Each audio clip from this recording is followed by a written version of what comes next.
শনিবারের রাজনীতি ছিল একেবারে সরগরম, একে অপরকে আক্রমণে পিছিয়ে থাকলো না কেউই। আর এরই মধ্যে এবার তৃণমূল কংগ্রেস ছেড়ে কংগ্রেসে ফিরে গেলেন মৌসম বেনজির নূর। দেখুন, आने वाला दिन एक बार फिर से लाइन में खड़ा हो कि ईवीएम का बटन दबा के उनको सबक सिखाने का समय अब आ गया है। হাতে উঠবে যখন কাঁচা বাঁশ, বদলে যাবে ইতিহাস। নির্ঘণ্ট ঘোষণা হয়নি, তাতে কি রাজ্যে বিধানসভা ভোটের দামামা যেন বেজে গেছে। নতুন বছরের শুরু থেকেই চরমে উঠেছে বাকযুদ্ধ, আর সমান তালে চলছে হুমকি হুঁশিয়ারি। কেউ যখন ক্ষমতায় থাকতে মরিয়া, কেউ তখন আবার ক্ষমতায় আসতে।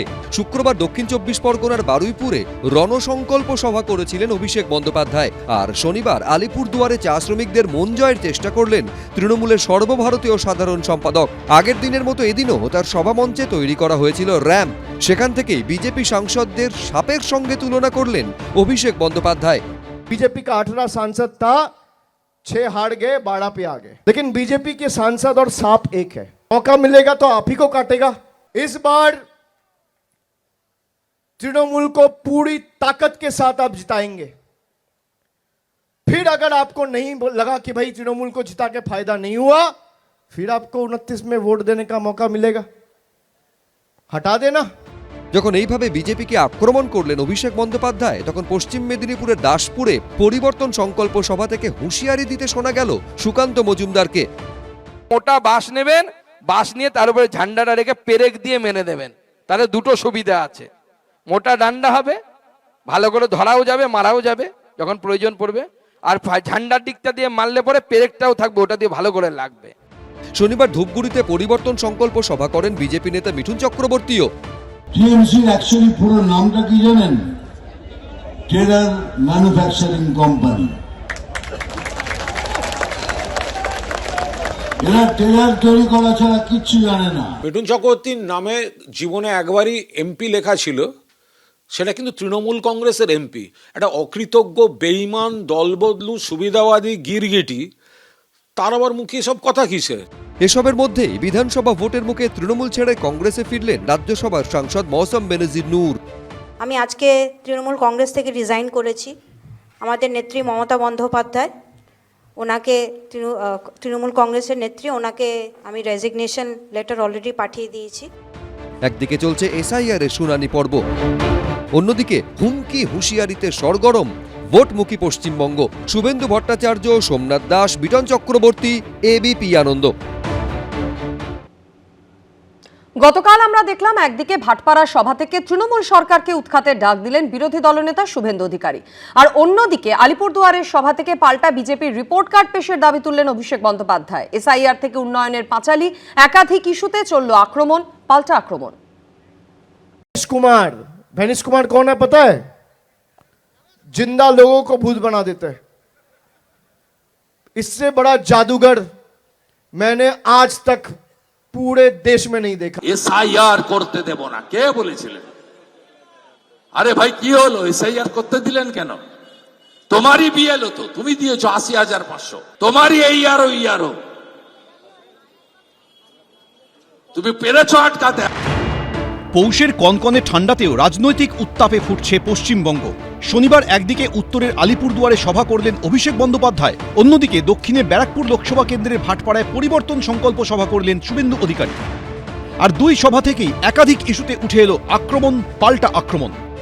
एक जादू अगर वैनिश कुमार दिखाए तो एक जादू आपको भी दिखाना पड़ेगा। क्या जादू दिखाएंगे? जब बीजेपी के लोग आपके घर पे जाएंगे तो उनको बोलना कि दादा वोट तो इस बार आप ही को देंगे। बोलेंगे बोलना वोट आप ही को देंगे, आप निश्चित रहो।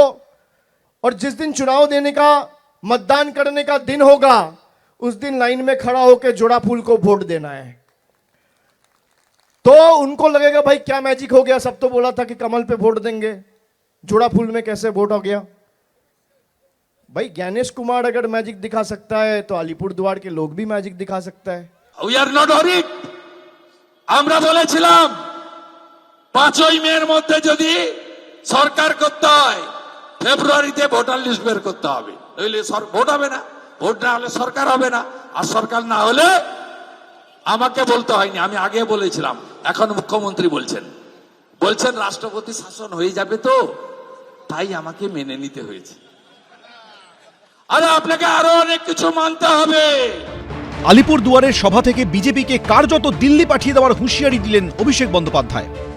এই নির্বাচনে যারা বিভাজনের রাজনীতি করে, বৈষম্যের রাজনীতি করে, বিচ্ছিন্নতাবাদের রাজনীতি করে, বাংলার লক্ষ লক্ষ ভোটারকে আনম্যাপ করে তাদের মৌলিক অধিকার কেড়ে নিতে চেয়েছে, সেই বাংলা বিরোধী আলিপুর দুয়ার বিরোধী বিজেপিকে আলিপুর দুয়ারের ম্যাপ থেকে বিদায় দিয়ে আনম্যাপ করে পাঠিয়ে দিতে হবে দিল্লিতে। 34 বছরের বাম রাজত্ব, 15 বছরের তৃণমূলের রাজত্বে এই রাজ্য এগিয়ে যাওয়ার বদলে পিছিয়ে গেছে। 40 লাখের মার্জিন আর নাই, সব সাফ হয়ে গেছে। আর বাকি 14 ফেব্রুয়ারির পরে সব চলে যাবে, চিন্তা নেই। বাংলা আবার নতুন করে উঠে দাঁড়াবে। বিজেপির অঙ্গীকার, হাতে কাজ, পেটে ভাত, মাথায় ছাদ। বিজেপির রিপোর্ট কার্ড পেশের দাবি তুললেন অভিষেক বন্দ্যোপাধ্যায়। পাল্টা রাজ্য সরকারের উন্নয়নের পাঁচালীকে কটাক্ষ করেছেন শুভেন্দু অধিকারী। बीजेपी के लोग जब आपके पास आए कि भाई मोदी जी का हाथ सख्त करिए, मोदी जी को जिताइए, पहले बोलिए उनको 11 साल का रिपोर्ट कार्ड लेके आओ। बोलो तृणमूल कांग्रेस रिपोर्ट कार्ड लेके आए, तुम्हारे रिपोर्ट कार्ड कहाँ है? पहले रिपोर्ट कार्ड लाओ, फिर वोट मांगो। हम उन्नयনের पांचाली करके घाट घाट रिपोर्ट कार्ड दिया है कि तृणमूल ने 15 साल में क्या किया है। पिछला बार जब चुनाव हुआ था 10 साल का रिपोर्ट कार्ड घर घर पहुंचाया गया था। इस बार भी 15 साल का सरकार का काम और सरकार का जितना भी लोगों को सुविधा मिला है सारा सूची बना के घर घर दिया जा रहा है। बीजेपी का रिपोर्ट कार्ड कहां है? আর কেউ নেই ওদের সঙ্গে, কোনো মানুষ নেই, চোরেদের সঙ্গে কেউ নেই। আগামীকাল এখানে সব গ্রামে চোরেদের পাঁচালি বাজানো শুরু হবে, আগামীকাল থেকে ডেলি চলবে নন্দীগ্রাম। এদিকে এসআইআর শুনানি চলাকালীন ফের রাজ্যের মুখ্য নির্বাচনী আধিকারিককে 14 জন ধৃত বাংলাদেশির নামের তালিকা পাঠালো ফরেনার্স রিজিওনাল রেজিস্ট্রেশন অফিস। সূত্রের খবর, তাদের মধ্যে এমন একজন রয়েছেন যার কাছে ইতালির পাসপোর্টও রয়েছে। নকল ভারতীয় পরিচয়পত্র বানানোর অভিযোগ উঠেছে তার বিরুদ্ধে। অরিন্দম সেন, উজ্জ্বল মুখোপাধ্যায়, বিটন চক্রবর্তী, এবিপি আনন্দ। চলতি বছরে পশ্চিমবঙ্গে একেবারে মেগা ফাইট। রাজ্যে এসে 2/3 সংখ্যাগরিষ্ঠতা নিয়ে বিজেপির সরকার গড়ার হুঙ্কার ছেড়েছেন অমিত শাহ। রাজ্য বিজেপি নেতৃত্বকে বেঁধে দিয়েছেন রণকৌশল। আর জানুয়ারির 3য় সপ্তাহে ফের আসছেন নরেন্দ্র মোদী, যদিও এই সফরকে গুরুত্ব দিতে নারাজ তৃণমূল কংগ্রেস। 21-এ ফেল করেছে 200 আসন পারের টার্গেট। 26-এর ভোটে কি পূরণ হবে বিজেপির পশ্চিমবঙ্গ জয়ের স্বপ্ন? রাজ্য রাজনীতিতে যখন এই প্রশ্ন ঘুরপাক খাচ্ছে, তখন সম্প্রতি রাজ্যে এসে দলকে টার্গেট বেঁধে দিয়ে গেছেন কেন্দ্রীয় স্বরাষ্ট্রমন্ত্রী অমিত শাহ। बंगाल में 2/3 बहुमत के साथ भारतीय जनता पार्टी की सरकार बनेगी। মমতা বন্দ্যোপাধ্যায়ের তরফেও এসেছে পাল্টা চ্যালেঞ্জ। বলেছেন 2/3 পাবো। দারুণ খেলা হবে এবার, ফাটাফাটি। এবারকার খেলার নাম হবে ফাটাফাটি। 2021-এর বিধানসভা নির্বাচনের আগে নরেন্দ্র মোদী অমিত শাহর স্লোগান ছিল আব কি বার 200 পার, কিংবা 2024-এ 42টি লোকসভা আসনের মধ্যে 30টিতে জেতার ডাক সাফল্যের মুখ দেখেনি। 21-এর বিধানসভা ভোটে 200 আসনের টার্গেট নিলেও বিজেপি পায় 77টি আসন। 2024-এর লোকসভা ভোটে বিজেপি 30 আসনের টার্গেট নিয়ে লড়াইয়ে নামলেও বাস্তবে তাদের আসন 18 থেকে কমে হয়েছে 12। তবে 2024 সালের লোকসভা ভোটের বিধানসভা ভিত্তিক ফল অনুযায়ী তারা এগিয়ে ছিল 90টি আসনে। তবে নভেম্বরে বিহারে এনডিএর জয়ের দিনেই নরেন্দ্র মোদী বুঝিয়ে দিয়েছেন এবার তার টার্গেট পশ্চিমবঙ্গ। আর ডিসেম্বরে রাজ্যে এসে পরিবর্তনের হুঙ্কার ছাড়েন তার ডান হাত অমিত শাহ। मूल समेत तृणमूल कांग्रेस की सरकार को हम उखाड़ कर फेंक देंगे। জিতবে না কচু হবে, জিতবে না ঘেঁচু হবে। 26-এর ভোটের আগে রাজ্যে চলছে এসআইআর প্রক্রিয়া। বিজেপি সূত্রে খবর, অনুপ্রবেশকারী ও ভুয়ো ভোটার বাদ গেলে পশ্চিমবঙ্গের মেগা ফাইটে তারা রাজ্যের শাসক দলকে চ্যালেঞ্জের মুখে ফেলতে পারে বলে আশায় বুক বাঁধছে তারা।